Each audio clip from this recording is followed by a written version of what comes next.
안녕하세요. 전북대학교 학우 여러분. 오늘은 어떤 음악을 듣고 계신가요? 희로애락이란 사람이 살아가면서 느끼는 네 가지 감정이라는 뜻으로 기쁨과 노여움, 슬픔과 즐거움을 아울러 이루는 말이죠. 자신의 이야기를 노래로 담은 밴드 음악에는 이러한 희로애락이 담겨 있습니다. 여러분의 희로애락은 어떤 형태인가요? 매주 화요일, 희로애락과 함께 그 형태를 찾아보는 건 어떨까요?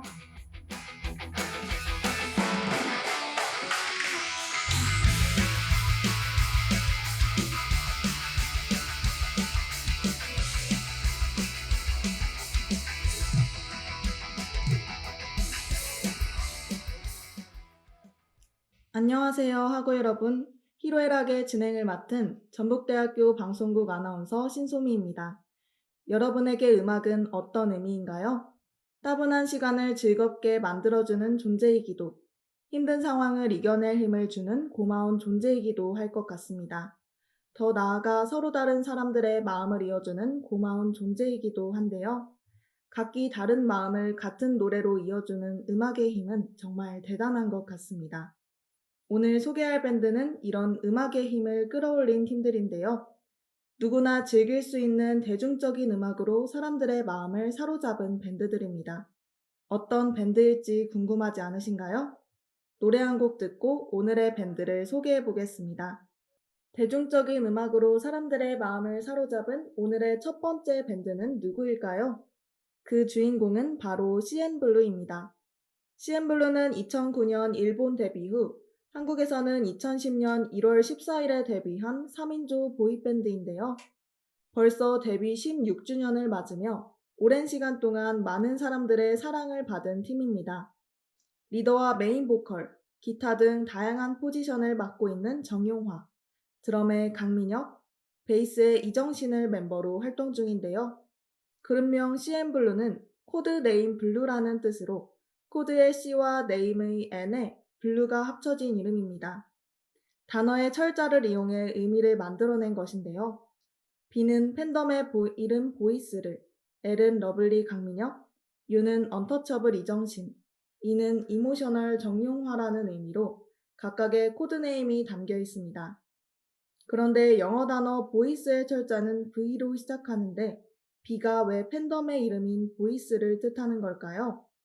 CN블루 팬클럽 이름인 보이스는 우리가 알고 있는 목소리라는 뜻을 가진 단어가 아닙니다.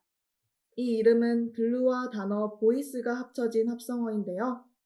멋진 음악은 멋진 팬들과 함께할 때 더욱 빛을 발하죠. B로 시작하는 보이스는 CN블루 음악에 항상 필요한 존재인 팬들의 소리를 뜻한다고 합니다.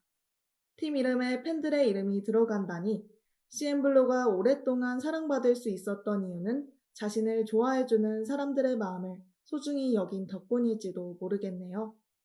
사람들에게 오랫동안 사랑받을 수 있었던 이유는 이뿐만이 아닙니다.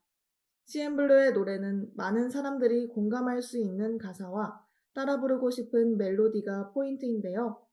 이렇게 그들만의 색깔로 각종 페스티벌에서 활발히 활동 중입니다. 특히 멤버 정용화의 호응 유도는 팬들뿐만 아니라 CN블루에 관심이 없던 사람도 눈이 가게 만든다고 하는데요. 어떤 호응 유도로 사람들의 마음을 사로잡을지 궁금해집니다. 그럼 따라 부르고 싶어지는 CN블루의 러브 듣고 이야기 이어가 볼까요? CN블루의 러브 듣고 왔습니다. 여러분은 따라 부르고 싶어지는 CN블루의 노래 중 대표곡이 무엇이라고 생각하시나요? 지금 머릿속에 떠오르는 그 곡, 바로 외톨이아는 CN블루에 대해 자세히 알지 못하는 학우분들도 한 번쯤은 들어보셨을 것 같습니다. 원초적인 밴드 사운드와 누구나 공감할 수 있는 사랑, 사람을 주제로 이루어진 이 곡은 대중들의 사랑을 받기에 충분했죠. 당시 신인이었던 CN블루는 강렬한 멜로디와 중독성 있는 후렴으로 사람들의 눈에 띄게 되었습니다. 데뷔 앨범이자 첫 번째 미니 앨범의 타이틀곡인 외톨이아의 화력은 대단했는데요. 각종 음원 차트에서 상위권을 유지했을 뿐만 아니라 다양한 검색 사이트에서 실시간 검색어 순위 1위를 차지하기도 했습니다. 이후 데뷔 15일 만에 음악방송에서 1위를 수상하였는데요. 이는 CN블루에게 당시 그룹 기준 최단기 지상파 음악방송 1위라는 타이틀까지 안겨주었고, CN블루는 이 기세를 몰아 각종 시상식에서 신인상을 휩쓸었습니다. 하고 여러분들은 외톨이아의 가사를 자세히 읽어보신 적이 있으신가요? 외톨이아의 가사는 이별한 사람의 감정을 표현하고 있어 어딘가 슬프게 느껴지는데요. 그런데 이 가사를 색다르게 해석한 사람들이 있다고 합니다. 노래가 발매된 지 3년 후, 당시 인기 예능 프로그램이었던 무한도전은 무한상사라는 컨셉으로 대중들에게 웃음과 공감을 선사했는데요. 바로 이 무한상사에서 현대사회를 살아가는 직장인들의 속마음을 외톨이아의 가사에 빗대었습니다. 뮤지컬식의 연출로 직장 상사와 직원 간의 관계를 표현한 것인데요. 당시 사람들은 웃음을 자아내는 연출과 한편으로는 공감되는 가사들, 그리고 익숙한 멜로디로 인해 CN블루의 외톨이아를 다시 떠올렸습니다. 되돌아보니 슬픈 가사임에도 경쾌한 멜로디와 무한상사의 장면들이 떠올랐기에 신나고 가볍게 따라 부를 수 있었던 것 같네요. 지금의 여러분에게는 이 외톨이아라는 곡이 어떻게 느껴지시나요?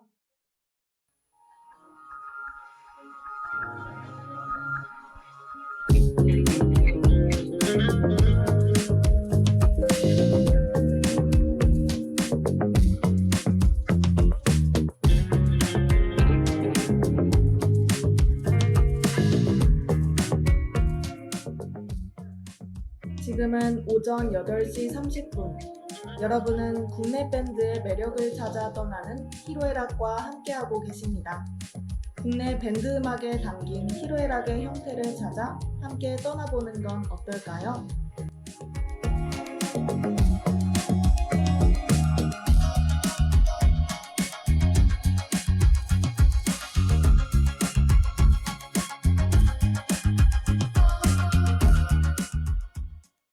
대중적인 음악으로 사람들의 마음을 사로잡은 오늘의 두 번째 밴드는 바로 엠플라잉입니다. 엠플라잉은 2015년 5월 20일에 데뷔한 5인조 보이밴드인데요. 리더와 메인 래퍼, 기타 등을 맡고 있는 이승엽, 기타의 차훈, 드럼의 김재현, 메인 보컬과 기타의 유혜승, 베이스의 서동성을 멤버로 활동 중입니다. 가장 짧은 시간을 연습한 멤버가 5년, 가장 긴 시간을 연습한 멤버가 10년일 정도로 오랜 연습생 생활 끝에 데뷔한 그룹인데요. 그렇게 긴 시간을 기다려 이룬 데뷔 너머에 꽃길만 있는 것은 아니었습니다. 데뷔 후 2년이라는 공백기가 당시 신인 밴드였던 그들에게는 크게 다가왔는데요. 그러나 긴 공백기 끝에 서바이벌 프로그램에 출연했던 유혜승이 합류하면서 새로운 엠플라잉이 시작되었습니다. 이러한 엠플라잉의 이름은 어떤 의미를 담고 있을까요? 엠플라잉의 N은 New와 Next라는 두 가지 의미를 가지고 있습니다. 두 의미가 합쳐져 새로운 도약이라는 의미까지 담고 있는데요. 하고 여러분들은 나아지지 않는 상황에 모든 것을 포기하고 싶었던 순간이 있으신가요? 그렇다면 2년이라는 기나긴 시간의 터널을 지나온 엠플라잉의 노래를 들어보시는 건 어떨까요? 엠플라잉의 노래에는 불완전한 시간을 보내고 있는 이들에게 위로와 힘을 줄 가사가 가득 담겨 있습니다. 불완전한 시간을 보낸 뒤 좋은 음악으로 사람들의 사랑을 받고 있는 엠플라잉의 모습을 보다 보면 미래에 대한 희망과 용기를 품어보고 싶어지는데요. 어쩌면 그들의 2년이라는 공백기는 더 많은 사람들의 마음을 움직이기 위한 발판이었는지도 모르겠습니다.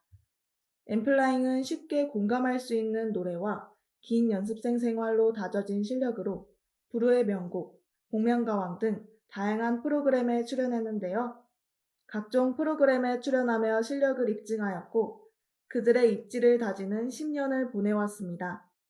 그렇다면 10년이라는 시간을 채워온 엠플라잉의 대표곡은 뭘까요? 엠플라잉의 만년설 듣고 대표곡을 찾으러 떠나보겠습니다. 엠플라잉의 만년설 듣고 오셨습니다. 엠플라잉의 대표곡은 무엇일까요? 밤하늘의 별을 보면 떠오르는 그 곡, 바로 옥탑방이죠. 저는 어릴 적 친구들과 코인 노래방에 갈 때면 따라 부르기 쉬운 이 곡을 매번 불렀던 기억이 납니다. 대중들의 큰 사랑을 받은 옥탑방. 처음부터 대중들의 관심을 받았던 건 아니었는데요. 옥탑방은 정식 발매 전 리더 이승엽이 오래전부터 아끼던 자작곡이었습니다. 팬들과 함께하는 라이브 방송에서 가이드곡을 팬들에게 미리 들려주기도 했는데요. 하지만 이렇게 소중한 곡인 옥탑방은 발매 직후 큰 성과를 내지는 못했습니다. 2년간의 공백기를 끝내고 새로운 시작이라는 의미로 발매된 옥탑방은 그저 엠플라잉과 팬들의 소중한 곡으로 남을 수도 있는 상황이었는데요. 팬들은 이러한 상황에 안주하지 않고 좋은 노래를 많은 사람들에게 알리기 위한 발걸음을 뻗었습니다. 주변 사람들에게 옥탑방을 추천하기도 하고 각종 SNS에 글을 남기기도 했는데요. 심지어 한 외국인 팬은 옥탑방을 추천하는 글을 너무 많이 올려 그 팬의 글을 질려하는 사람이 생길 정도였다고 합니다. 어쩐지 팬들의 간절함이 느껴지는 것 같은데요. 그 간절함이 통했던 것일까요? 옥탑방은 음원 발매 한 달 뒤인 2월부터 음원 차트에 이름을 올리기 시작했습니다. 첫 진입은 낮은 순위였지만 점차 순위가 올라가며 인기 차트 100곡 안에 들었는데요. 이후 3월 5일에 재출연한 음악방송에서 1위를 하며 데뷔 4년 만에 첫 1위를 차지했습니다. 2년이라는 불완전한 시간을 보내고 힘들게 차지한 1위는 엠플라잉에게 어떤 의미였을까요? 좋은 노래와 그 곡을 아껴주는 팬들의 힘으로 차지한 1위인 만큼 엠피아라는 팬 이름의 의미가 크게 다가왔을 것 같습니다. 엠플라잉을 기다려주고 사람들에게 알리기 위해 힘쓴 팬들의 이름은 그들을 잘 나타내는데요. 팬덤명인 엠피아는 엠플라잉과 유토피아의 합성어로 엠플라잉의 유토피아라는 의미입니다. 더 나아가 엠플라잉이 팬들의 응원을 받아 함께 성장하여 목표까지 도달하자는 뜻과 함께 엠플라잉의 6번째 멤버라는 의미를 담고 있는데요. 엠플라잉의 유토피아라니 왠지 저까지 든든해지는 느낌입니다. 엠플라잉과 엠피아가 사람들에게 들려주고 싶었던 그 곡, 옥탑방 듣고 다음 이야기로 넘어가 볼게요. 엠플라잉의 옥탑방 듣고 왔습니다. 지금까지 대중들의 마음을 사로잡은 밴드라는 주제로 CN블루와 엠플라잉에 대해 알아봤는데요. 두 밴드의 공통점은 무엇일까요? 바로 CN블루와 엠플라잉 모두 FNC 엔터테인먼트 소속이라는 점입니다. FNC 엔터테인먼트는 대중적인 밴드가 많이 소속되어 있는 곳이죠. CN블루와 엠플라잉의 선배 밴드인 FT 아일랜드와 2025년에 데뷔한 신인 밴드 AMP까지 정말 다양한 밴드가 소속되어 있습니다. 밴드 음악의 매력을 대중에게 알리고 더 많은 사람이 밴드 음악을 즐길 수 있게 만든 이들이라는 점에서 비슷한 모습이 많은 것 같은데요. 작년인 2025년에는 CN블루와 엠플라잉의 케미를 볼 수 있는 무대가 있었습니다. FNC 엔터테인먼트는 소속 아티스트가 함께하는 합동 콘서트인 FNC 킹덤 콘서트를 열었는데요. 이 콘서트에서 CN블루와 엠플라잉의 이승엽이 직감이라는 노래를 함께 부르며 두 밴드의 케미를 보여줬습니다. 서로 다른 음악적 색깔을 가지고 있지만 이 순간만큼은 하나가 되어 관객들이 즐길 수 있는 무대를 선사했는데요.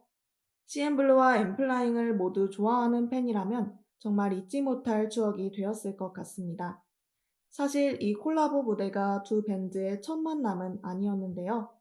한 매거진 촬영에서 만난 두 밴드는 선후배 간의 훈훈한 케미를 담은 인터뷰와 사진으로 팬들에게 색다른 모습을 보여주기도 했습니다.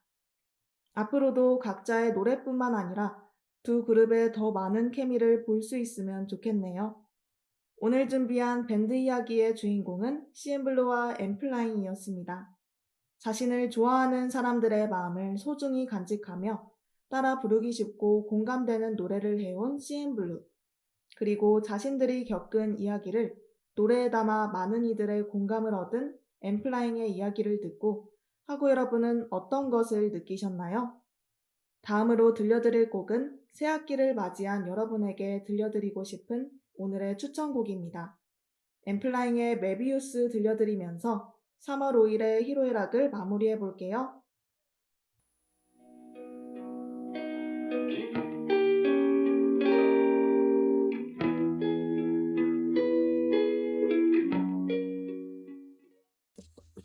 오늘 히로애락에서는 많은 사람들의 사랑을 받고 있는 CN블루와 엠플라잉에 대해 알아봤습니다.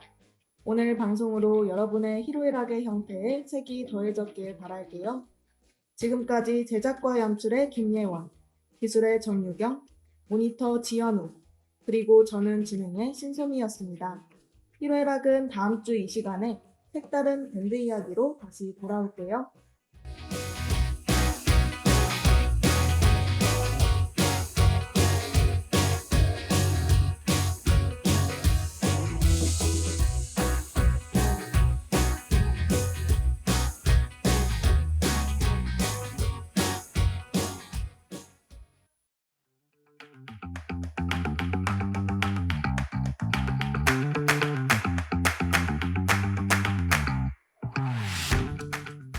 안녕하세요, 전북대학교 학우 여러분. 오늘도 바쁜 하루를 보내고 계신가요? 수요일 점심방송 육스 건축사무소에서는 세계의 다양한 건축물의 이야기를 들려드리고 있습니다. 건축물에는 그 시대를 살아온 사람들의 이야기가 담겨 있는데요. 오늘은 어떤 이야기가 저희를 기다리고 있을지 벌써 궁금합니다. 그러면 이제 본격적으로 건축물 속 숨겨진 이야기를 들으러 떠나볼까요?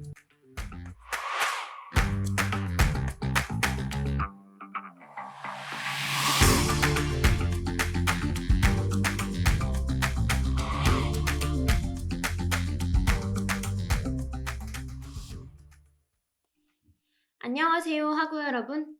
저는 오늘 학우 여러분과 건축 이야기를 함께 나눌 전북대학교 방송국 아나운서 지현우입니다.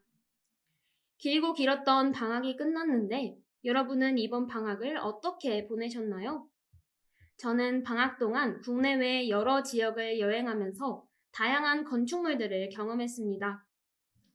길을 따라 걸으며 각 나라와 지역을 대표하는 건축물을 구경하다 보니 그 안에 담긴 역사와 문화를 느낄 수 있었는데요. 제가 여행을 하며 만난 건물들이 그 지역의 이야기를 해주는 느낌이었습니다.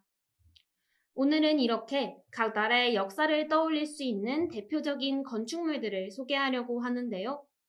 노래 한 곡 듣고 시작해보도록 할까요? 여러분, 동동 동대문을 열어라. 남대문을 열어라. 이 동요 다들 아시죠? 오늘 소개해드릴 건축물은 바로 이 동요에 나오는 남대문인데요. 저희에게 남대문으로 잘 알려진 이 건물의 공식적인 이름은 바로 숭례문입니다. 숭례문은 우리나라의 국보 1호로 아주 소중한 문화유산이기도 하죠. 숭례문은 돌과 나무 재료가 결합한 조선시대의 특징을 잘 보여주는 건축물인데요. 쌓아 올린 돌 위에 나무로 된 건물이 올려진 형태를 보여줍니다. 이 무거운 재료는 아래에 두고 비교적 가벼운 재료는 위에 배치해서 구조적 안정성을 확보한 것인데요. 숭례문에 사용된 양식에 대해 더 자세히 알아봅시다. 숭례문의 아래는 홍해문이라는 아치형 구조의 문이 있는데요. 여기서 나오는 홍해문은 여러 개의 돌을 반원 형태로 정교하게 맞물려 쌓아 올리는 방식으로 만들어졌습니다. 이 아치 구조는 위에서 내려오는 무게를 양쪽으로 자연스럽게 분산시키는 힘의 분산을 이용한 과학적인 구조인데요. 단순히 돌을 쌓는 것을 넘어 힘의 분산까지 생각했다니 과거 사람들의 지혜가 정말 대단하게 느껴집니다. 아랫부분의 이야기를 들으니 윗부분의 건축 양식도 궁금해지지 않나요? 윗부분은 나무 기둥을 사용한 다포 양식으로 지어졌는데요. 다포 양식이란 기둥 윗뿐만 아니라 기둥 사이에도 지붕의 무게를 받쳐주는 나무 받침 구조물을 여러 개 배치한 형식을 말합니다. 여러 겹으로 짜여있는 구조는 안정적인 느낌을 주죠. 그렇다면 숭례문, 다른 이름으로 남대문은 왜 돌 위에 나무 건물을 올리는 건축 양식을 채택했을까요? 그 이유는 조선시대부터 남쪽은 예의 방향으로 여겨졌기 때문입니다. 숭례문이라는 이름의 뜻도 예를 숭상한다 라는 의미를 가지고 있는데요. 숭례문은 서울 도성의 남쪽 문으로 방어시설임과 동시에 나라가 외부와 만나는 얼굴이기도 했습니다. 그래서 절제되고 균형 있는 무게감을 통해 국가의 위험을 보여주어야 했는데요. 돌과 나무를 재료로 사용한 구조가 이런 인식과 맞닿아 있는 걸 느낄 수 있었습니다. 이렇게 숭례문의 구조를 하나하나 자세히 살펴보니 재미있는 디테일들이 숨어 있는 것 같죠? 노래 한 곡 듣고 다음 코너에서는 숭례문의 역할과 이에 얽힌 사건에 대해 알아보는 시간을 가져보겠습니다. 조선시대 한양에서는 동, 서, 남, 북 4개의 큰 문이 있었습니다. 그중 오늘 소개해드린 남대문, 다시 말해 숭례문은 남쪽 지방에서 한양으로 올라오는 길이 연결된 성문인데요. 숭례문은 성문답게 정해진 시간에 열리고 닫히는 체계 속에서 운영되었습니다. 해가 뜨면 성문을 열어 사람과 물건이 오가는 길을 만들어 주었고, 해가 지면 문을 닫아 외부인의 출입을 막았는데요. 엄격한 통행관리 속에서 도시의 질서를 지키는 역할을 했습니다. 또 숭례문은 외국 사신들과 다양한 사람들이 드나들며 한양의 첫인상이 되는 장소인데요. 하지만 동시에 외부에서 침입이 발생하면 가장 먼저 공격의 대상이 되는 곳이기도 합니다. 전쟁 상황을 대비해 돌과 홍해문 구조로 충격을 견디고 나무 기둥과 팔짝 지붕에서 성 안팎을 한눈에 보기 쉽게 설계되었죠. 이렇게 역사와 전통이 가득한 숭례문에서 화재 사건이 일어났었습니다. 2008년 2월, 숭례문 2층에 큰 화재가 발생했는데요. 당시 불길은 숭례문의 나무 기둥들을 빠르게 태웠습니다. 국보 1호가 불에 타서 무너지는 모습은 많은 사람들에게 큰 충격을 주었는데요. 사건 이후 정부는 전통 방식에 따른 복원을 결정했습니다. 전문가들은 옛 사진과 기록, 해체조사 자료 등을 바탕으로 재료를 다듬고 기둥을 재현했는데요. 지붕 위에 있는 기와 역시 전통 방식을 따라 다시 만들고 단청도 옛 문양을 참고해 전과 정말 유사하게 복원했습니다. 2013년, 약 5년에 걸친 복원 공사 끝에 새로워진 숭례문이 다시 공개되었는데요. 이 사건은 단순한 문화유산 복원 사업을 넘어 전통 건축 기술을 되살리는 계기가 되었습니다. 저도 어렸을 때 아버지로부터 복원된 숭례문 이야기를 들으면서 놀랍고 신기해했던 기억이 떠오르는데요. 앞으로는 우리의 소중한 문화유산이 이런 안타까운 사고를 겪는 일이 없었으면 좋겠습니다. 그러면 여기서 노래 한 곡 듣고 다른 나라의 역사가 담긴 건축물로 떠나볼까요?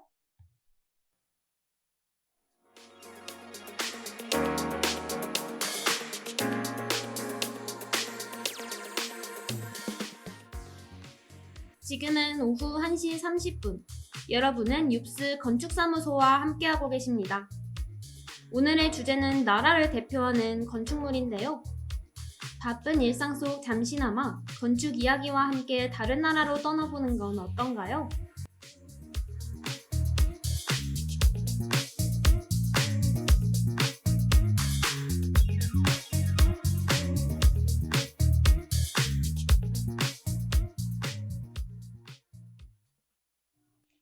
우리나라의 대표 건축물들을 보니 다른 나라의 건축물도 궁금해지지 않나요? 그래서 이번에는 이집트의 건축물을 소개해드리려고 하는데요. 바로 피라미드입니다. 사막 한가운데 있는 피라미드는 특정한 목적을 위해 만들어진 건물인데요. 그 목적은 바로 영원함입니다. 고대 이집트 사람들은 죽음을 끝이 아닌 또 다른 삶의 시작으로 생각했는데요. 특히 고대 이집트 사람들에게 당시 왕이었던 파라오는 죽음 이후에도 신적인 존재로서 세상에 영향을 준다고 믿었기 때문에 그의 존재를 영원히 보존하는 것이 무엇보다 중요했습니다. 피라미드는 이러한 믿음을 건축으로 실현한 공간인데요. 피라미드는 정사각형 바닥 위에 4개의 삼각형면이 꼭대기로 모이는 구조입니다. 이 구조는 아래로 갈수록 넓고 위로 갈수록 좁아져 자연스럽게 무게가 아래로 분산되죠. 피라미드 모양은 건축을 진행할 때 중요한 부분이기도 했는데요. 피라미드의 밑면이 정사각형이 아닐 경우 피라미드의 꼭지점이 중심에 놓이지 못해 끝내 무너지기 때문입니다. 고대 사람들은 밧줄을 이용해 수학적으로 직각을 만들어냈고, 덕분에 피라미드는 수천 년간 무너지지 않게 되었는데요. 이야기를 듣다 보니 피라미드는 단순한 왕의 무덤을 넘어 치밀한 계산과 설계가 만들어낸 정교한 결과물이라는 생각이 듭니다. 그러면 잠시 쉬었다가 피라미드의 건축 방법에 대해 알아볼까요? 실제로 피라미드를 보면 압도적인 크기에 놀란다고 하는데요. 제대로 된 장비가 없던 고대 이집트 사람들은 어떻게 피라미드를 만들었을까요? 정확히 밝혀지진 않았지만 가장 유력한 학설에 대해 알려드리겠습니다. 바로 경사로설인데요. 이 가설은 거대한 돌을 위로 들어올리는 대신 완만한 경사로를 통해 돌을 운반했다는 가설입니다. 먼저 재료로 쓸 돌을 네모로 잘라낸 다음 나무 썰매를 이용해 옮기는데요. 이렇게 옮겨진 돌은 피라미드에 설치된 경사로를 따라 올라갑니다. 점점 경사로와 함께 층을 높여나갔고 완성된 후 경사로를 다시 없앴을 것으로 추정되는데요. 이야기를 들으며 상상해보니 정말 차근차근 올려 완성된 구조물인 것 같습니다. 이쯤 되면 누가 이런 힘든 일을 했을까 궁금해지지 않나요? 저는 엄청난 무게의 돌과 압도되는 높이에 고대 사람들이 강제적으로 동원됐을 거라는 생각이 드는데요. 최근 고고학 연구에 따르면 건축에 참여한 사람은 강제 동원이 아닌 국가의 지원을 받으며 조직적으로 관리된 노동자들이었다는 사실이 드러났습니다. 이들은 하루에 8시간씩 8일을 근무하고 2일을 쉬는 규칙적인 생활을 했는데요. 심지어 2일의 쉬는 시간에도 임금을 받았다고 합니다. 또 이집트의 지역인 기자에서는 피라미드 건설에 참여한 노동자들의 숙소와 빵을 굽는 시설, 맥주를 저장한 항아리 등이 발견됐는데요. 이런 사실을 보면 제가 예상했던 것보다 훨씬 좋은 조건 속에서 일을 했다는 생각이 듭니다. 그리고 학자들이 추측한 내용 중 흥미로운 사실이 또 있는데요. 바로 이들이 팀을 이루어 작업했다는 것입니다. 돌을 감별하고 캐내는 역할, 자르는 역할, 피라미드를 쌓아 올리는 역할, 노동자들의 식량을 준비하는 역할 등 많은 팀들이 함께 힘을 모아 작업했을 거라고 추측하는데요. 듣고 보니 피라미드는 수많은 사람들의 체계적이고 효율적인 분업 속에서 이루어낸 대단한 결과라는 생각이 듭니다. 그럼 잠시 쉬었다가 다음 코너로 넘어가 볼까요? 여러분, 피라미드는 사실 하나가 아닌 여러 개가 존재한다는 사실 알고 계시나요? 현재 이집트에는 100개가 넘는 피라미드가 존재하는데요. 이번 코너에서는 현재 가장 규모가 큰 기자의 쿠푸왕 피라미드에 대해 이야기하려고 합니다. 쿠푸왕의 피라미드는 저희에게 기자의 대피라미드로 잘 알려진 바로 그 피라미드인데요. 고대 이집트 사왕조 시기에 세워진 것으로 알려진 이 피라미드는 현존하는 피라미드 중 가장 규모가 큽니다. 높이가 147m이고 건물 50층 정도 높이인데요. 넓이는 상암 월드컵 경기장의 5배 정도라고 합니다. 그럼 이집트 사람들이 이런 대공사를 하기 전에 가장 신경 썼던 것은 무엇일까요? 바로 바닥 공사인데요. 바닥이 삐뚤어지면 위로 갈수록 높이의 오차가 커지고 피라미드 꼭대기의 중심이 흔들리기 때문이죠. 그래서 피라미드의 바닥 모양을 보면 밑면이 정말 평평합니다. 건축과 토목이 발달하지 않은 옛날 시대에 이런 건축물을 만들었다니 정말 놀랍네요. 여기까지 피라미드에 대해 알아보았습니다. 계속 피라미드 얘기를 하니까 떠오르는 존재가 있지 않나요? 네, 바로 왕의 무덤을 지키는 수호신, 스핑크스입니다. 스핑크스는 사람의 얼굴에 사자의 몸을 한 모습으로 가로 73m, 높이가 약 20m인 조각상인데요. 스핑크스가 사자의 몸을 한 이유는 사자의 힘과 권위를 상징하는 동물이기 때문입니다. 여기서 가장 신기한 점은 스핑크스는 여러 돌을 쌓아 만든 것이 아니라 석회암 바위를 통째로 깎아 조각한 석상이라는 것인데요.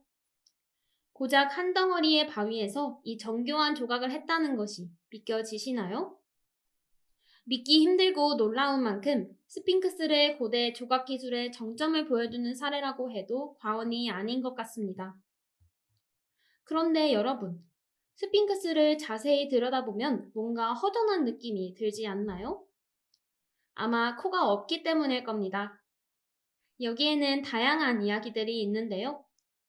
가장 자주 언급되는 말은 나폴레옹 군대가 대포로 코를 부숴버렸다는 이야기입니다. 이 근거 없는 소문은 나폴레옹 이전 시기의 그림이나 기록에서도 이미 코가 훼손된 것이 확인되며 사라졌는데요. 정말 황당하고 재미있는 소문이지 않나요? 자, 이렇게 이번 코너에서 피라미드와 스핑크스에 대해 알아보았는데요. 이 건축물들을 보니 고대 이집트 사람들이 얼마나 과학적이고 정교한 계산 속에서 공사를 완성해 나갔는지 알 수 있었습니다. 수천 년 전 이런 대규모의 건축을 해냈다는 사실이 더욱 놀라워지는 것 같네요.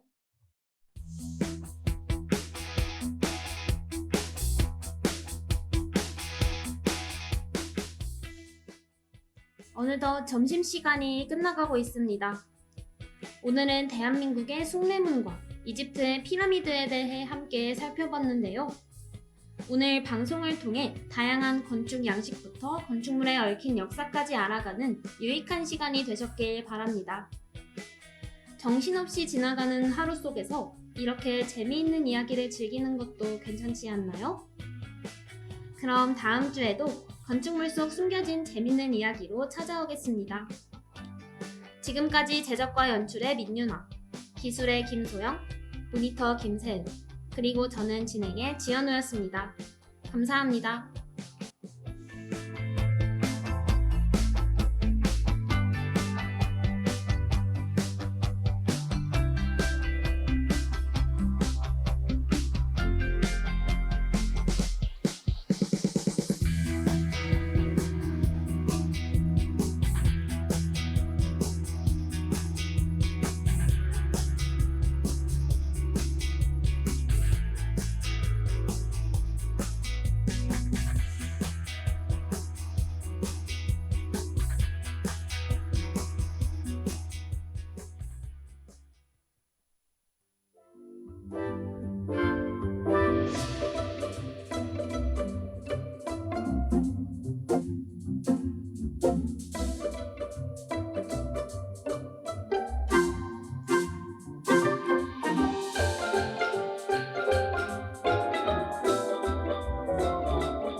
안녕하세요. 전북대학교 학우 여러분. 오늘도 행복한 하루 보내고 계신가요? 매주 화요일 점심 여러분과 함께할 라디오 슬기로운 법률 생활에서는 우리가 일상에서 한 번쯤 마주하게 되는 생활 속 법을 소개하고 있습니다. 여러분에게 법은 어떤 존재인가요? 법이라고 하면 어렵고 멀게 느껴질 수 있지만 사실 우리 일상과 아주 가까운 곳에 늘 함께하고 있습니다. 법을 알지 못해서 지나쳤던 순간들, 법을 조금만 더 알았더라면 달라졌을 선택들, 알고 싶지 않으신가요? 일상 속 기준이 되는 법 이야기, 지금부터 하나씩 알아볼까요?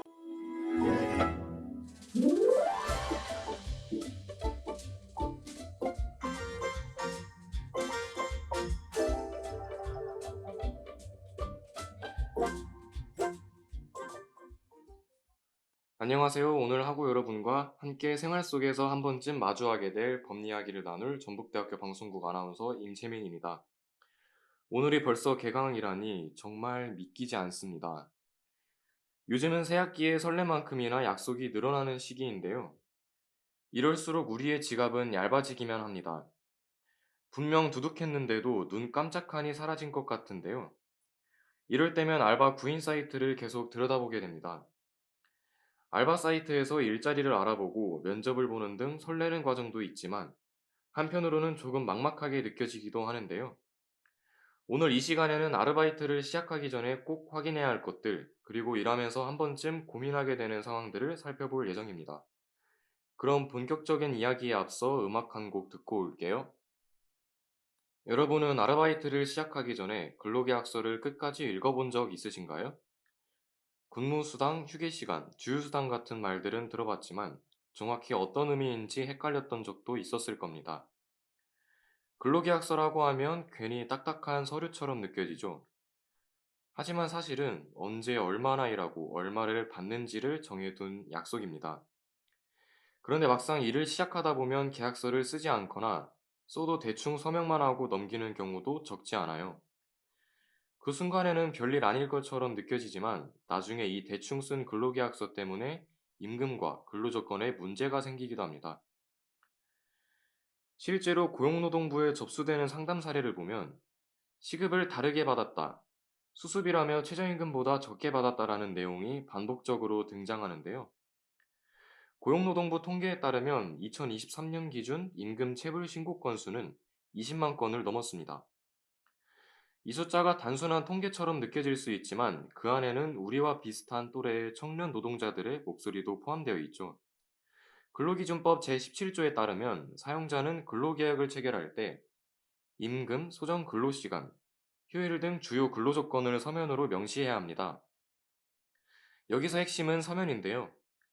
말로만 약속하는 것이 아니라 문서로 근로조건을 남겨야 합니다. 사람의 기억은 상황에 따라 달라질 수 있기 때문인데요. 처음에는 분명히 합의했다고 생각했던 조건이 나중에는 다르게 해석되기도 합니다. 계약서는 그런 오해를 줄이기 위한 최소한의 기준이죠. 계약서 한 장이 모든 문제를 해결해 주지는 않지만 이것은 분쟁이 생겼을 때 가장 먼저 확인할 수 있는 기준이 됩니다. 그래서 근로계약서는 형식적인 일이 아니라 출발점으로 볼 수 있죠. 그럼 빅나티의 러비더비 듣고 근로계약에 대해서 더 알아보도록 할까요? 근로계약서를 작성했다면 이제 안심해도 될까요? 현실에서는 계약서가 있어도 세부 조건에서 갈등이 생깁니다. 가장 흔한 갈등 상황은 추가 근무와 임금 지급 방식에서 발생하는데요. 오늘은 조금만 더 도와줘 라는 말은 알바를 하면서 자주 들을 수 있는 부탁입니다. 하지만 그 한 시간이 반복되면 연장 근로가 되는데요. 근로기준법 제56조는 연장, 야간, 휴일 근로에 대해 기본임금의 50% 이상을 계산해 지급하도록 규정하고 있습니다. 단순한 시급을 한 번 더 주는 게 아니라 법에서 정한 계산 방식을 따라야 하는데요. 그런데 현장에서는 배려라는 말로 넘어가는 경우가 많습니다. 또 하나 주로 문제되는 부분은 임금 지급일인데요. 근로기준법 제43조는 임금을 정해진 날짜에 전액 지급해야 한다고 명시합니다. 전액이라는 표현은 단순해 보이지만 중요한데요. 일부를 미루거나 나눠 지급하는 것은 원칙적으로 허용되지 않습니다. 매출이 적다는 이유로 임금을 늦추는 것은 법의 기준과 다르죠. 고용노동부는 매년 청년층 임금 체불이 반복되고 있다고 밝히고 있습니다. 이 문제는 특정 업종만의 이야기가 아니라 카페, 편의점, 음식점 등 우리가 일할 수 있는 거의 모든 현장에서 발생하는데요. 계약서에 적힌 임금과 실제 지급되는 임금이 다르다면 거기서부터 문제가 발생하게 됩니다. 계약서에 명시된 조건은 단순한 참고사항이 아니라 법적 효력을 갖는 기준인데요. 우리가 계약서를 읽는다는 것은 글자를 확인하는 행위가 아니라 관계의 기준을 이해하는 일이라고 볼 수 있습니다. 다음으로 살펴볼 이야기는 근무 시간과 휴식 시간입니다. 여러분은 아르바이트를 할 때 몇 시간 일하면 쉬는 시간이 있는지 정확히 알고 계신가요? 근무 시간과 휴식 시간은 현장에서 가장 자주 혼동되는 부분입니다. 근로기준법 제54조에 따르면 4시간 근로 시 30분 이상, 8시간 근로 시 1시간 이상의 휴식 시간을 근로시간 도중에 부여해야 하는데요. 여기서 중요한 표현은 근로시간 도중입니다.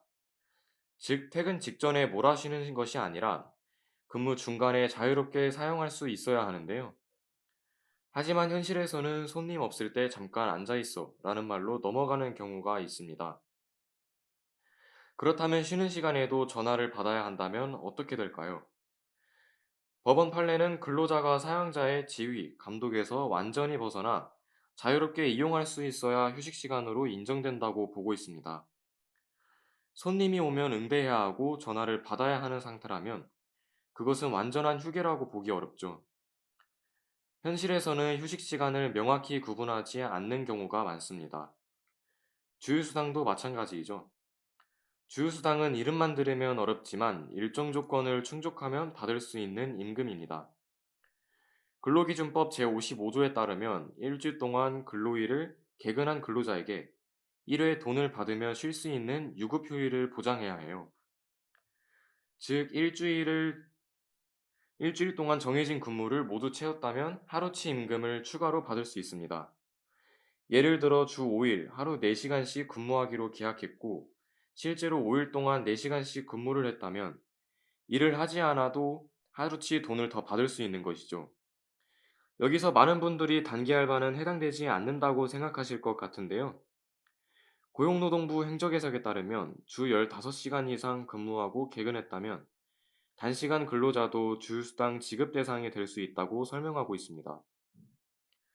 이처럼 주휴수당은 특별한 보너스가 아니라 법에서 정한 권리인 셈이죠. 많은 청년 노동자가 아르바이트라서 해당되지 않는다라고 오해합니다.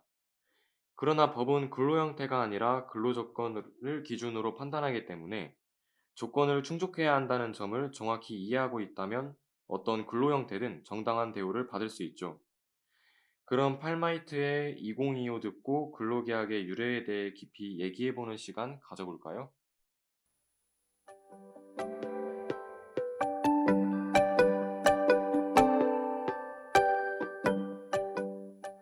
지금은 1시 34분. 여러분은 모르면 손해보는 대학생을 위한 법상식 라디오, 슬기로운 법률 생활과 함께하고 계십니다. 저희와 함께 쉽고 재미있는 법이야기로 함께 떠나볼까요?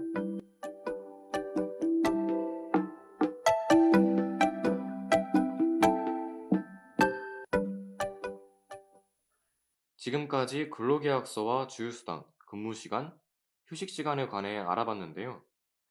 그런데 이런 기준은 그냥 생긴 것이 아닙니다. 이 법은 누군가의 삶 위에서 만들어졌는데요. 1970년 11월 평화시장에서 일하던 재단사 전태일은 근로기준법을 준수하라 라고 외치며 분신했습니다. 당시 봉제공장 노동자들은 하루 14시간 이상 일했고 휴식시간도 제대로 보장받지 못했는데요. 이때도 이미 근로기준법은 존재했지만 현장에서 지켜지지는 않았습니다. 전태일은 노동청을 찾아가 항의했지만 돌아온 답은 미지근한 반응뿐이었는데요. 그는 근로기준법 책을 품에 안고 우리는 기계가 아니다 라고 외치고 몸에 불을 붙여 우리 사회에 큰 충격을 주었습니다. 이후 노동 현실에 대한 사회적 논의가 시작되었는데요. 우리가 오늘 이야기한 근로시간, 휴식시간, 임금 지급 기준은 그 이후 조금씩 자리 잡기 시작했습니다. 그건 단순한 조항이 아니라 사람들의 삶을 지키기 위해 만들어진 기준이죠. 그렇게 만들어진 법이라면 우리는 어떻게 받아들여야 할까요? 지켜지지 않아 목숨으로 외쳐야 했던 기준이 이제는 우리 일상 속에 자리 잡고 있죠. 우리가 아르바이트를 시작함에 쓰는 계약서 한 장, 근무 시간 중에 보장받는 휴식 몇 시간 몇 분, 이 모든 것이 그냥 생긴 권리는 아닙니다. 누군가의 문제 제기와 희생, 그리고 사회의 변화 속에서 만들어진 기준이죠. 그래서 법은 멀리 있는 문장이 아니라 지금 우리가 서 있는 자리와 긴밀하게 연결되어 있습니다. B2B의 나의 바람 듣고 이어서 얘기해 볼까요? 해외에서는 노동 기준을 어떻게 다루고 있을까요? 독일은 근로시간 법을 통해 하루 근로시간을 원칙적으로 8시간으로 제한하고 있습니다. 일정한 조건 아래에서 10시간까지 연장할 수 있지만 일정 기간의 평균이 8시간을 넘지 않도록 관리하도록 설계되어 있죠. 초과 근무는 단순히 관행으로 넘기는 문제가 아니라 법적 기준 안에서 계산되고 보상되는 구조입니다. 또한 독일은 사업장 단위의 종업원 평의회 제도가 활성화되어 있어 근로시간과 휴식시간, 초과 근무에 대해 노동자 측 의견이 제도적으로 반영되는데요. 법이 선언에 그치는 것이 아니라 현장에서 작동하도록 구조를 만들어둔 셈입니다. 일본의 경우 한때 과로사가 사회적 문제로 떠오르면서 장시간 노동에 대한 규제가 강화되었어요. 2018년 시행된 근로방식 개혁 관련 법률은 잔업시간의 상한을 명문화했고 일정 시간을 초과할 수 없을 경우 기업에 시정 의무를 부과하도록 했습니다. 기업은 근로자의 근무 시간을 객관적으로 파악하고 기록해야 하며 이를 위반할 경우 행정적 제재를 받을 수 있죠. 프랑스는 주 35시간 근무제를 법으로 규정해 근로시간을 사회적 기준으로 설정해 두었습니다. 물론 모든 업종이 동일하게 적용되는 것은 아니지만 초과 근무에 대한 휴식권 보장이 강하게 규정되어 있다는 점은 분명하죠. OECD 고용 통계에 따르면 한국의 연간 평균 근로시간은 여전히 OECD 상위권에 속합니다. 단순히 오래 일하다라는 수치의 문제가 아니라 근로시간을 어떻게 관리하고 통제할 것인지에 대한 사회적 합의가 얼마나 제도화되어 있는지를 보여주는 지표이죠. 각 나라 역시 노동시장 구조와 경제 상황에 따라 다양한 한계를 안고 있습니다. 하지만 분명한 공통점은 근로시간과 임금, 휴식에 대한 기준을 법으로 구체화하고 그 기준이 현장에서 작동하도록 제도적 장치를 마련해 두었다는 점인데요. 결국 노동을 개인의 책임으로만 두지 않고 사회 전체의 문제로 인식하고 있다는 의미입니다. 그렇다면 우리는 어떨까요? 근로계약서에 적힌 시간과 임금, 휴게 시간의 기준을 단순한 형식으로 넘기고 있지는 않나요? 기준은 이미 우리 삶 속에서 존재하고 있고 우리가 그것을 알고 인식하느냐에 따라 의미는 달라질 수 있는 것입니다. 그럼 엠플라잉의 블루문 듣고 인사 나눠볼까요?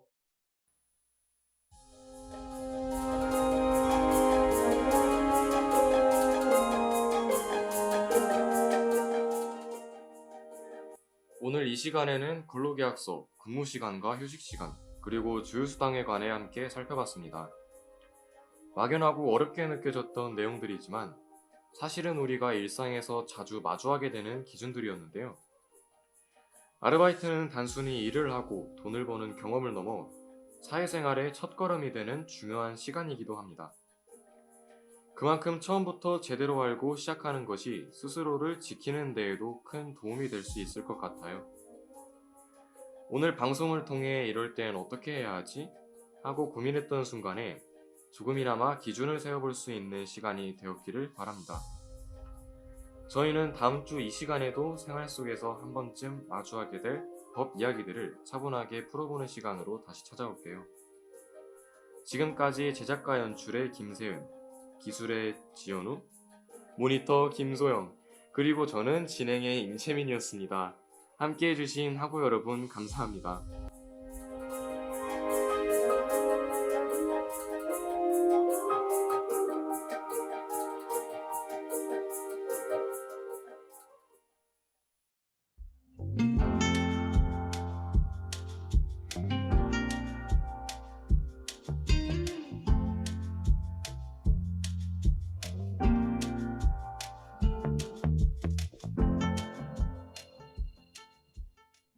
안녕하세요, 전북대학교 학우 여러분. 여러분에게 오늘은 어떤 하루였나요? 매주 목요일 저녁 방송 목요 다큐에서는 재밌고 섬세한 다큐멘터리 속 시선을 따라가 보는 시간을 가질까 합니다. 다큐멘터리는 우리가 미처 보지 못했던 세계를 담아내고 지나쳤던 질문들을 꺼내보는데요. 하루를 마무리하는 이 시간, 다큐멘터리는 지루하다는 편견은 넣어두고 방송을 들으며 다큐멘터리 속 타인의 새로운 시선을 마주해보는 건 어떨까요?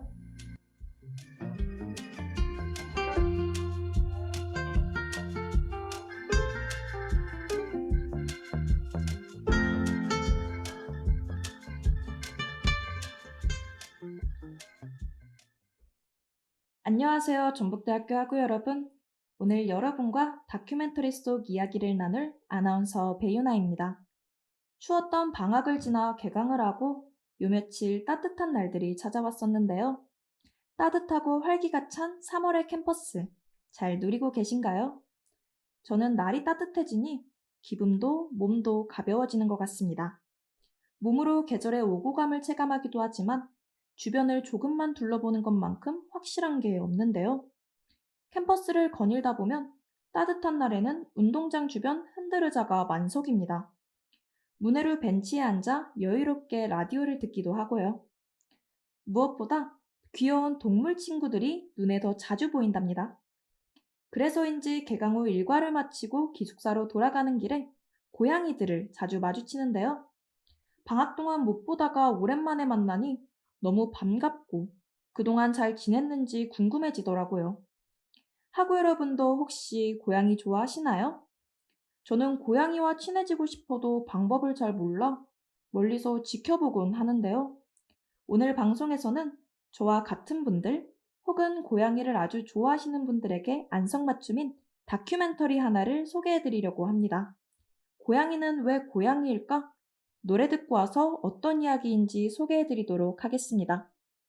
노래 듣고 왔습니다. 고양이는 왜 고양이일까? 라는 다큐멘터리를 소개해드린다고 예고했었는데요. 혹시 생각해 보신 적 있으신가요? 고양이는 왜 고양이일까? 하고요. 당연하다고 여겨 지나치기 바빴던 존재에 대해 당연하지 않은 물음을 해보셨으면 좋겠다는 바람에 소개해드리게 되었습니다. 생각해보면 강아지에 대한 연구나 알려진 이야기는 많지만 고양이는 비교적 적은데요. 실제로 고양이에 대한 연구는 시작된 지 얼마 안 됐다고 합니다. 우리나라에는 알려지지 않았지만 세계 곳곳에 고양이를 열렬히 사랑하고 연구하는 양통장님들이 있으신데요. 이 다큐멘터리는 그들이 연구한 이야기에 압축해 담아냈습니다. 고양이의 여러 특성과 언어, 그리고 인간과 고양이의 관계에 대한 이야기까지 준비되어 있으니 고양이를 좋아하시거나 친해지고 싶은데 다가가기 어려웠던 분들은 오늘 방송 끝까지 들어주시면 좋을 것 같습니다. 본격적인 고양이 이야기에 앞서 어떻게 하면 고양이의 마음을 얻을 수 있는지 간단한 팁을 드릴까 하는데요. 궁금하지 않으신가요? 먼저 고양이와 눈을 마주치고 천천히 깜빡이세요. 그리고 손가락을 고양이의 코 쪽으로 가져다 대시면 되는데요. 고양이가 손가락에 코를 살짝 갖다 댄다면 여러분을 마음에 들어한다는 신호인데요. 이때 턱 밑이나 목을 부드럽게 쓰다듬어주면 고양이와 더 가까워질 수 있답니다. 주의할 점이 있다면 고양이는 본능적으로 경계심을 가지고 있기 때문에 아래에서 최대한 낮게 접근하는 게 중요합니다. 그럼 노래 듣고 와서 고양이에 대해 자세히 알아보도록 하겠습니다. 노래 듣고 왔습니다. 고양이들은 어쩐 존재일까요? 이 물음에 답하기 위해서는 고양이의 조상으로 거슬러 올라봐야 할 것 같습니다. 모든 고양이과 동물은 펠리다이라고 불렸는데요. 후에 사자와 같은 대형 고양이과 동물인 판테라와 작은 고양이인 펠리스로 나뉘어졌습니다. 무려 펠리스의 숫자는 전 세계적으로 4억 마리가 넘는다고 하는데요. 여기서 오래전부터 이어진 고양이의 DNA가 큰 변화 없이 지속되어 왔다는 점에 주목해 볼 필요가 있습니다. 고양이를 반려동물로 키우는 것은 야생동물이 집에 사는 것과 같다는 뜻이기 때문인데요. 고양이는 개 중에서도 신체적 특성이 뛰어난 야생동물입니다. 높은 곳이어도 이리저리 잘 뛰어다니고 안정적으로 착지하는 고양이의 모습을 보신 적이 있으실 텐데요. 어떤 신체적 비밀 덕분인지 궁금하지 않으신가요? 첫 번째 비밀은 바로 다른 포유동물보다 척추뼈가 많다는 것입니다. 척추뼈 사이사이 충격 완화 디스크가 있어 매우 유연하게 빨리 달릴 수 있는데요. 얼마나 빠르고 유연하냐면 시속 48km보다 빨리 달리고 희한한 요가 자세도 거뜬히 해낸답니다. 어쩌면 고양이를 작고 유연한 치타라고 볼 수도 있겠네요.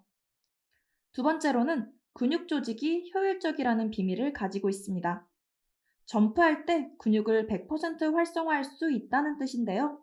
무려 고양이 몸 길이의 5배에서 6배 높이까지 점프할 수 있다고 합니다.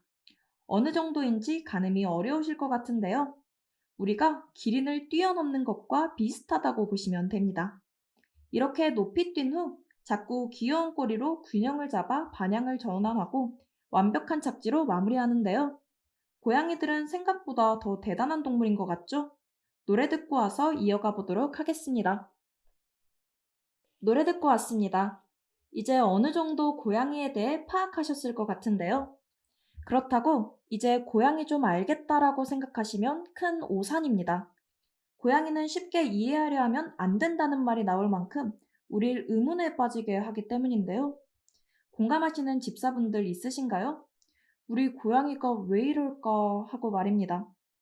이번에는 그런 궁금증을 풀어보며 고양이와 친해져 볼까 합니다. 고양이가 자꾸만 높은 곳에 올라가려고 해서 불안해하셨던 적이 있으신가요? 캣타워의 꼭대기를 너무 좋아한다던가요? 혹여나 고양이가 떨어질까 불안하더라도 높은 곳에 올라가 있을 땐 안심하고 기다려주시는 게 좋습니다. 가장 높은 곳에 올라가 무슨 일이 일어나고 있는지 파악하려는 고양이의 본능적인 행동이기 때문인데요. 고양이들은 그럴 때 안정감을 느낀다고 합니다. 고양이는 높은 곳만큼이나 좁은 공간을 좋아하고 잘 들어가는 재능도 가지고 있는데요. 이게 다 고양이의 수염 덕분입니다. 고양이의 수염은 환경에 따라서 촉각 정보를 전달해 고양이는 구멍의 정도를 수염으로 감지하고 구멍을 들어가는 것이죠. 실제로 나무판에 작은 구멍을 내 고양이가 들어갈 수 있는지 실험을 했더니 지름 10cm의 구멍도 쏙쏙 잘만 들어가더라고요. 이 이야기를 하다 보니 학교 기숙사 주변에서 주유 상자에 들어가 있던 고양이가 생각이 나네요. 다큐멘터리 속에서 턱과 눈썹, 그리고 앞발바닥에 난 수염이 나옵니다. 여러분도 보시면 후회하지 않으실 거라 장담하는데요. 정말 귀여운 사실 하나를 덧붙이자면 주인을 놀라게 하는 재미도 느낀다는 사실입니다. 앞으로는 눈치껏 놀라는 척 해주는 건 어떨까요? 노래 듣고 와서 고양이 탐구를 이어가 보도록 하겠습니다.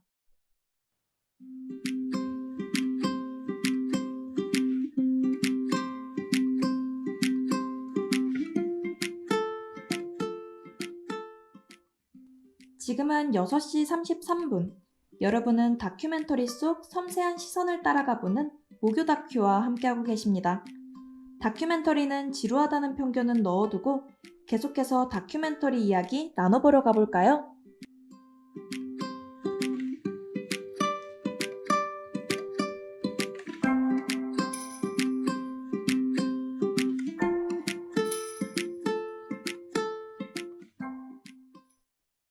노래 듣고 왔습니다. 다큐멘터리 속 작은 구멍 실험에 관해 이야기했었는데요.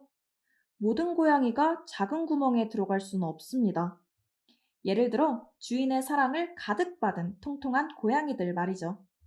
그래서 고양이의 다이어트를 위한 훈련이 필요합니다. 고양이에게 훈련이라니 가능한 이야기인가 싶으신 분들이 많으실 것 같은데요. 고양이 언어 몇 개만 알아채도 훈련의 반은 성공한 것입니다. 고양이 언어 연구에 의하면 고양이의 눈과 귀, 그리고 꼬리를 흔드는 모습 등을 통해 고양이의 기분을 금방 파악할 수 있다고 하는데요. 고양이가 편안함을 느낄 땐 눈을 동그랗게 뜨고 귀가 올라간 상태입니다. 반면 눈을 찌푸리고 귀가 처졌다면 공격 상태로 돌변한 것이죠. 이 상태에서 이빨을 드러내면 공격 준비를 완료한 상태이니 최대한 멀어지시는 게 좋겠습니다. 고양이의 표정은 직관적이어서 어렴풋이 짐작할 수 있었다면 고양이의 꼬리는 참 수수께끼 같은데요. 보통 강아지가 행복할 때 꼬리를 흔드는 모습을 볼 수 있죠. 친구 집에 가면 강아지가 꼬리를 저보다 간식과 산책에 사정없이 흔들곤 합니다. 하지만 고양이는 그렇지 않은데요. 고양이가 꼬리를 세게 친다면 오히려 짜증이 났다는 뜻이라고 합니다. 반대로 꼬리를 위로 빳빳하게 올리면 기분이 좋다는 뜻이고요. 고양이는 호기심도 참 많습니다. 고양이가 꼬리 끝부분을 실룩실룩 한다면 지금 흥미로운 상태이니 마음껏 탐구해 볼 수 있도록 해주시면 좋겠네요. 고양이가 적을 보고 겁을 먹은 상태일 땐 어떨까요? 이땐 털이 쭈뼛서고 꼬리가 잔뜩 부풀어 있는 모습을 볼 수 있습니다. 새끼 고양이가 젖소를 보고 겁을 먹어 털이 쭈뼛서던 다큐멘터리 속 장면이 얼마나 귀엽던지 잊혀지지가 않네요. 마지막으로 고양이의 울음소리도 언어의 한 측면입니다. 길에서 고양이의 울음소리가 유독 크게 들릴 땐 신경이 쓰이고 무슨 일이 있나 싶어 걱정됐던 경험이 있는데요. 고양이들이 내는 야옹 소리는 어떤 의미일까요? 명확하고 큰 소리로 야옹야옹 한다면 뭔가를 요구한다는 뜻입니다. 나 배고파, 밥 줘. 이렇게요. 가장 신비한 소리는 바로 가르랑거리는 소리인데요. 기분이 너무 좋고 황홀할 때 내는 소리라고 합니다. 이 가르랑거리는 소리는 아기우름의 주파수와 매우 비슷해 인간이 무시하기 어렵다고 하는데요. 고양이의 언어라. 노래 듣고 왔습니다. 오늘 방송 마지막 코너에서는 고양이와 인간의 관계에 대해 짚어보려고 하는데요. 인간과 고양이는 오래전부터 인연을 이어오고 있었습니다. 인간이 농사를 하면서 곡식 때문에 설치류가 들끓었었는데요. 이때 고양이가 쥐를 사냥해주니 사람의 입장에서는 고양이를 아낄 수밖에 없었습니다. 이게 인간과 고양이의 관계의 시초라고 볼 수 있는데요. 이후로 고양이는 인간이 가는 곳이라면 어디든 함께했습니다. 주로 고양이를 배에 태워 다니면서 집 배 안에 숨어있는 쥐를 사냥하게 했는데요. 실제로 고양이 해안 경비대원 허먼의 입대 소식이 고양이 뉴스로 나오기도 했습니다. 뉴스 속 기자가 말하는데요. 고양이 해안 경비대원 허먼이 손가락, 아니 앞발 자국을 찍는 중입니다. 그래야 정식으로 해안 경비대 출입증을 받을 수 있죠. 정말 귀엽고 웃기지 않나요? 놀랍게도 모두 실화랍니다. 이렇게 이어져 온 고양이와의 인연은 지금까지도 계속되고 있는데요. 고양이는 인터넷에서 크게 사랑받는 존재입니다.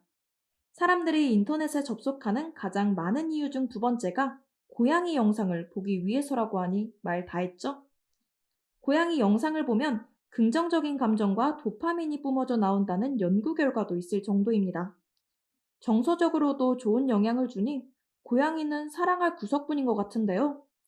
그렇다면 고양이도 인간에게 영향을 받을까요? 나라별 고양이들의 성향 차이를 파악하면 고양이가 인간에 따라 변화한다는 것을 알 수 있습니다. 낯선 공간에 미국 고양이와 일본 고양이를 두었을 때 미국 고양이들은 자유롭게 적응을 하는데요. 반면 일본 고양이들은 유독 힘들어하며 구석에 들어가 버립니다. 왜 이런 차이가 있는 걸까요? 문화 속에 그 해답이 있습니다. 일본은 미국과 달리 집에서 파티를 거의 안 하는데요. 그래서 일본 고양이들은 주인 외의 외부인을 만날 기회가 비교적 적습니다. 일본 고양이가 낯선 장소를 싫어하는 이유가 짐작 가실 것 같은데요. 어쩌면 고양이도 인간과 깊은 유대를 형성할지도 모른다고 짐작해 볼 수 있겠는데요. 다큐 속에서 가장 기억에 남았던 질문으로 오늘 이야기를 닫아보겠습니다. 인간은 고양이를 사랑합니다. 그렇다면 고양이는 인간을 사랑할까요?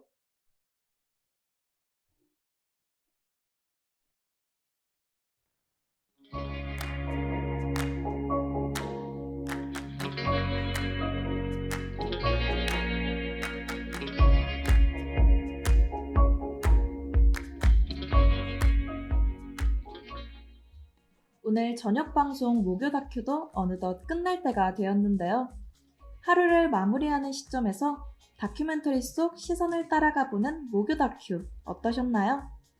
오늘 방송에서는 고양이는 왜 고양이일까? 라는 다큐멘터리 이야기를 통해 고양이의 언어와 특성을 이해하고 인간과의 관계를 되짚어봤습니다. 이스탄불에는 10만 마리의 길고양이들이 있다고 합니다. 그곳에서 고양이란 관련 법도 제정될 정도로 나라의 일부와 같은데요. 함께 살아가는 존재를 동등한 존재로 세심히 신경 써주는 모습이 우리가 배워야 할 점이 아닐까 싶습니다. 목요 다큐는 다음 주 이 시간에도 재밌고 섬세한 시선을 담은 다큐멘터리를 가지고 돌아오겠습니다. 지금까지 제작의 최위서, 연출의 김예원, 기술의 김소영, 모니터의 정유경, 진행의 저는 배윤아였습니다. 감사합니다.